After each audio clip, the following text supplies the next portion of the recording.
Qurub yaratmaq onun alın yazısı idi. Yaratdıqları da özü kimi böyük idi. O, Azərbaycan xalqının müasir tarixini yaradırdı. Yaratdığı ən böyük əsərin adı isə belə idi: Müasir Azərbaycan.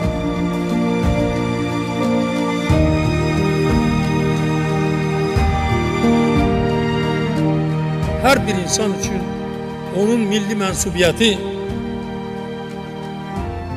onun qürur mənbəyidir. Mən həmişə fəxr etmişəm.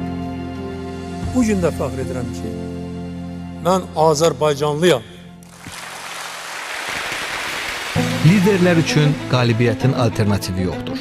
Onlar qələbə yolunu əvvəlcədən görür və düzgün siyasətlər yürütməklə qoyulan hədəflərə doğru irəliləyirlər. Ümumilli lider Heydər Əliyevin bütün həyatı böyük məktəbdir.